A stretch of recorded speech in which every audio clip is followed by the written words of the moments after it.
Welcome to Tell Me Where I'm Going. My name is Chris DeLuca, and I'm a writer. Yeah, I said it. I'm a writer.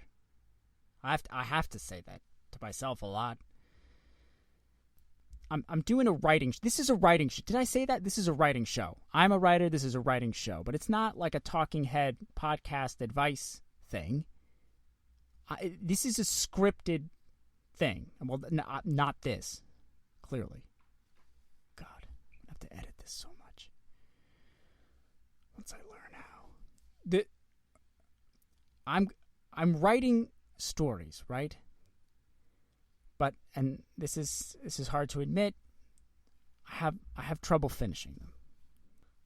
I get, I write myself into a corner, and I don't know what to do next, and I just kind of freak out, and somebody mentioned, hey, why don't you start a show and do a podcast, and then you can have other people help you. What I'm trying to do here is get some help, be honest, but hopefully also create something new. Like a collaborative story. Like something where I reach a cliffhanger or a dead end in my brain, and then reach out to you, and then you help me figure out where I'm going next, and then I write that in, and then the story continues that way. Great. Okay, so how does that work? I've written 2 chapters of a story that you're going to hear in just a few moments. This story is unfinished, and I need help from you on what happens next. Now, there's going to be more details on exactly how to do that after the story segment, so make sure to listen to the end if you want to participate. Great. But what is this story I'm telling? I thought a lot about what would be relevant and meaningful and deep, and really kind of elevate fiction. The only thought that had any credence in my mind and just felt right was writing about the Traveling Wilburys. Now, I'm sure everyone knows who the Traveling Wilburys are. I barely need to recount them, but the Traveling Wilburys are a super group from the late 80s, just one of the biggest names ever. Just kind of doing roots rock and roll music, but they've got George Harrison, ex-Beatle, Bob Dylan, a huge name. Tom Petty and the Heartbreakers, Jeff Lynne from ELO, and Roy Orbison, the crooner from the 50s and 60s, who then had that big hit. Anything you want, anything you want, you got it. Oh, no, it's called You Got It. Anyway, whatever. That felt relevant. So my narrative is about exploring the imagined reality where the Traveling Wilburys went on tour in 1988, solving crimes. Now, I know what you're thinking. That's brilliant, and I agree. Who wouldn't want to see Bob Dylan figure out a clue? But it was a tough nut to crack. It was a lot of thinking, a lot of time and effort went into that and that idea. And then a lot more time and effort went into figuring out the tone and the characters. These are big rock icons. You have to handle them with care. So this is both myself and my wife doing the voice work for the story that and let me say that I'm a writer. I'm not an actor. Okay? That being said, I think all my impressions are spot on. And I know people are going to come at me for my impressions. Twitter's a hate fest. There's always somebody who's going to come at me for having like this really inaccurate or weird I know what you're going to say. But I think it's good. It's great. It's pretty good. Okay. Without further ado, the Traveling Wilburys solve crime. Enjoy.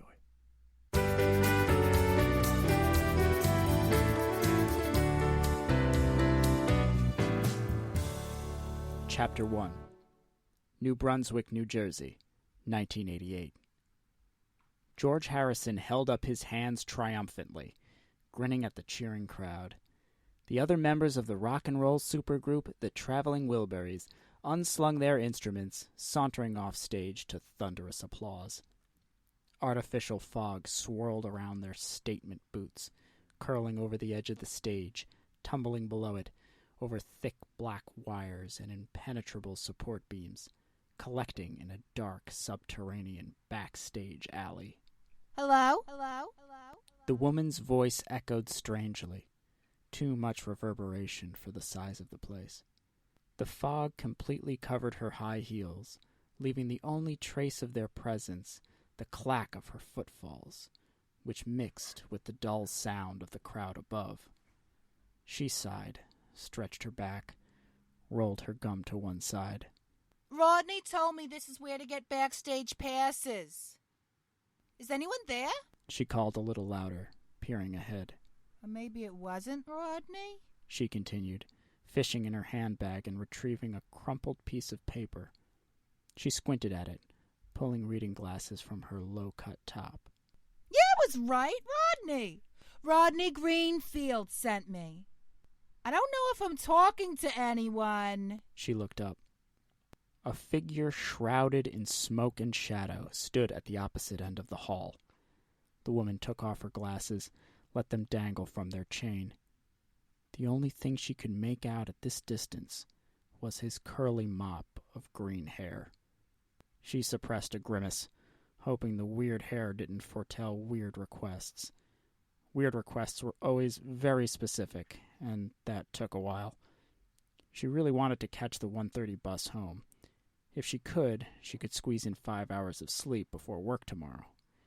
She pushed up a smile. You must be Sydney, she said, making sure to cross her legs one over the other as she advanced, even though it made her back twinge. I'm Dixie, she lied. And I'm interested in backstage passes. So if you want to drop those drawers, we can get started. She cracked her gum, stopping in front of him. The figure didn't move for a moment. Then a moment longer. The only sound the occasional snap of Dixie's gum. Her smile slowly wilted into a frown of impatience. Hello? She asked. Hi there, the figure replied in a high voice, then stepped into ghost light filtered from the stage. His face was pale and round, tight lips drooping in a bow, ice blue pinholes staring from sunken eye sockets. He raised a silver-plated record, light glinting off its sharpened edge, reflecting off Dixie's unworn glasses. She squinted. Wait, are you the merch guy? She barely had time to register as the figure brought the record down, cutting off her last syllables. The fog wrapped around, tucking her away. The thud of her fall drowned out by the steady beat of concert-goers marching out far above. Chapter 2. All 5 members of the Traveling Wilburys charged into the brightly lit green room, patting each other on the back, talking loudly and grabbing mini pizzas, sandwich halves, and handfuls of pretzels and M&Ms. George Harrison popped a battered cauliflower into his mouth, talking through his chews. Great show, lads. We were really in the pocket. Those harmonies were tight. Jeff Lynne replied from under a cocked eyebrow. Oh, I love a tight harmony. But right now I'm looking for a tight something else, if you sniff my whiff. The band guffawed and nudged each other proudly. These guys got sex humor. Man, I know we're all getting up there, said Tom Petty. And none of us draw like we used to.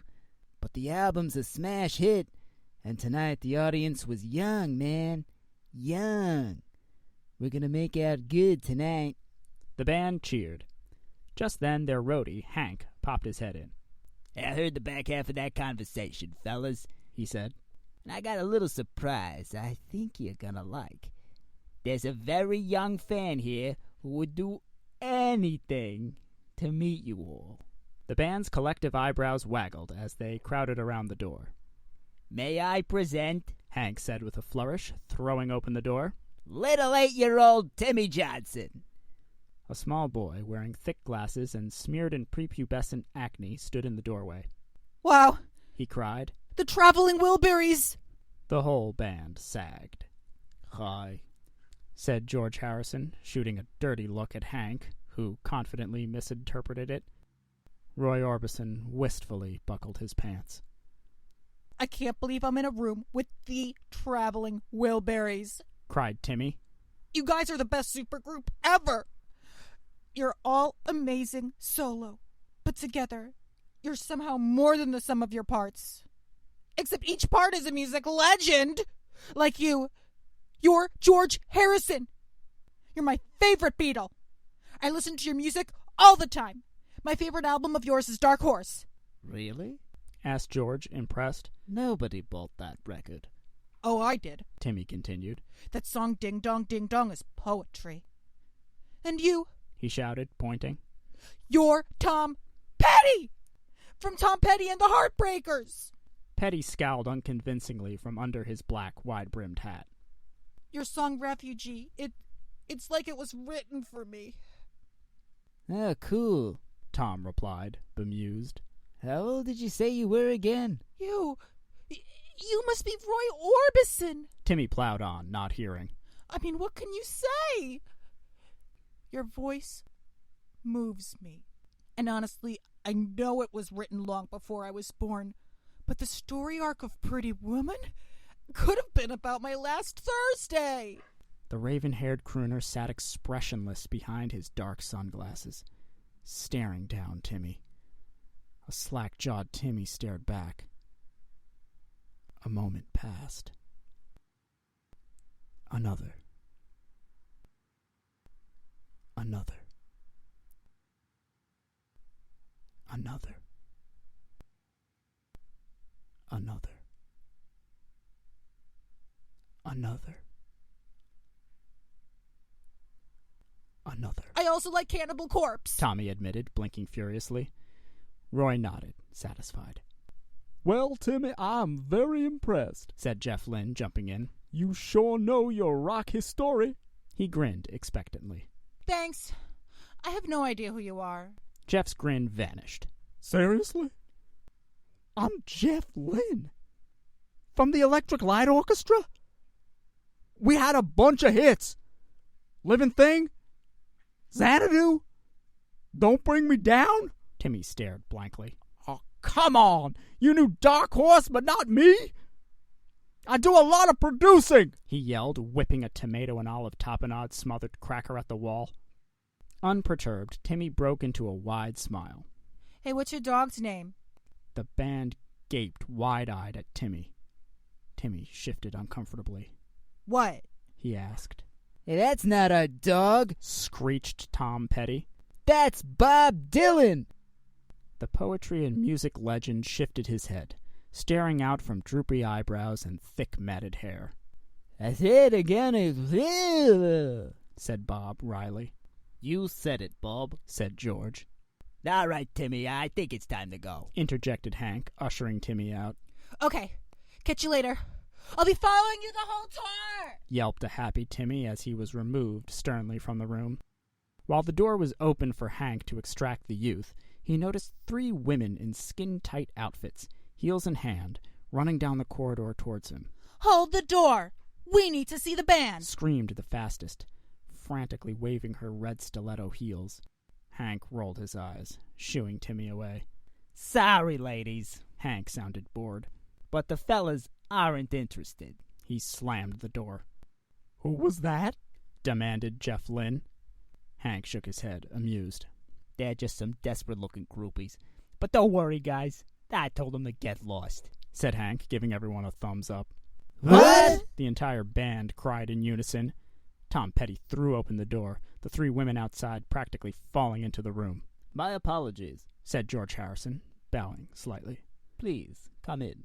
Thank you. Said the woman who had spoken before, dusting herself off. It is an absolute pleasure to meet you ladies. What are y'all's names? Asked Tom. We've actually met before. Connie, from Fort Worth. We had a few passionate nights back in '74. And this is Belinda and Una. George, Belinda is one of the few people to hook up with you on the set of Life of Brian. And Bob, back in Greenwich Village, you and Una. That's good, said Bob Dylan enthusiastically. You remembered, laughed Una. I'll never look at pastrami the same way again. Well, ladies, Tom Petty said, shall we party?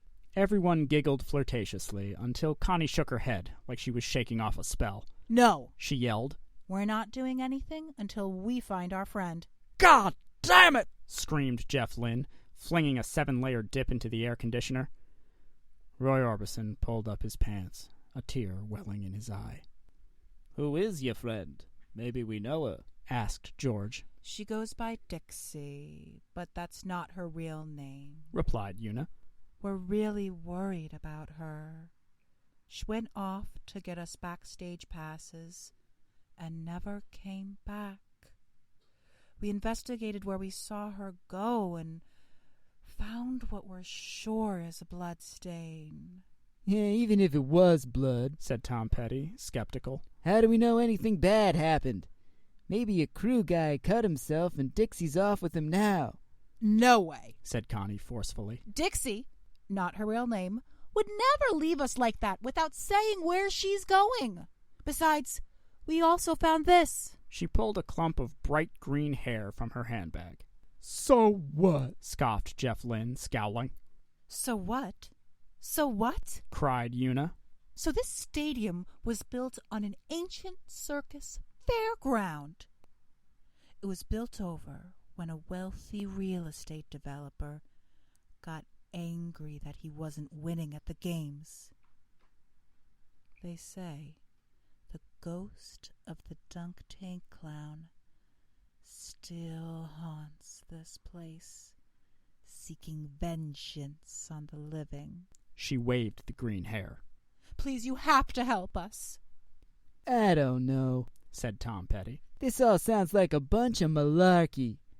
We're a band of science, you know. Yeah, exactly, agreed Jeff Lynne. There's no way I'm getting mixed up in this. George Harrison looked around the room, amazed. Come on, lads. Malarkey or no, these are people who need our help. Ask yourselves, what would the Maharishi do? The others groaned, muttering unkind accuracies under their breath. He's again in the thing now in blue, piped up Bob Dylan. George Harrison sighed with relief. Thank you, Bob. Very well said. Well, it looks like it's 2-2. You're the tiebreaker, Roy, as usual. All eyes turned to Roy Orbison. Slowly, he lifted his head, pulled off his signature dark sunglasses, and opened his eyes. Softly, so everyone had to lean forward to hear it, he said, "Only the lonely," and replaced his sunglasses. The group sat in appreciative silence, soaking in his wisdom. Roy's meaning was clear, and the whole band respected his decisions, even if they were on the opposing side. All right, it's decided, said Tom Petty. We won't back down, and we'll take the case. The groupies cheered. Well, what now? Grumped Jeff Lynne. We don't have any other leads. Other than the hair, how do we even know what this guy looks like? He looks like that! Shouted Connie, pointing out the window. The band rushed to look and saw a loping, green-haired man darting across the empty stage below. After him! Yelled George. The band sprinted out the door, and after a muddled confusion navigating the staircase, they burst into the stadium floor below, just in time to see the clown disappear behind a black staff door. We got him now, said Tom Petty. That's the Zamboni storage locker, man. It's a dead end. The group ran over, arriving out of breath in front of the door. Grinning with a wildness that verged on bloodlust, Jeff Lynne flung open the door. Or tried to. As his hand turned the knob, the floor fell out from under them, and they plummeted into darkness. They landed on something surprisingly soft, but irregularly shaped. The band groaned, catching their breath. They couldn't see a thing. Where are we? Asked Jeff Lynne, shook up. Anyone got a light? Asked Tom Petty, sounding fine. A lighter sparked, followed by a steady yellow flame, framing the 5 musicians' faces against the darkness. Far out, said Tom, and the light went out. Where'd the light go? George cried, panic rising. Now put it out. I already lit my joint, Tom replied, sounding sensible. Yeah! Yelled Bob Dylan. All right, fine. Don't have a cow. Just light it again. The room was once more dimly illuminated, and as their eyes adjusted, they could make out that they had fallen into a pile of stuffed animals. Whoa! What's with the plushy zoo? Asked Tom. I don't know, lads, said George. but one of those stuffed lions is walking toward us. That's not a stuffed lion, cried Jeff Lynne. That's a killer clown. Nah, man, that's not a killer clown or a stuffed lion, said Tom Petty. I know that face anywhere. That's... Yeah, I need help. Who is this person Tom Petty recognized? Without knowing that, I can't write the rest of the story. So how do you tell me where I'm going? Well, follow the show's Twitter page at UTMWig. That's YOUTMWIG. And tweet your suggestions. Simple as that. I'll select the best 4 suggestions and put them in a Twitter poll for you to vote on. Whichever one is selected, I'll write that into the next chapter, and it'll be integral to the story. So, go to UTMWig on Twitter and tell me where I'm going. Thank you.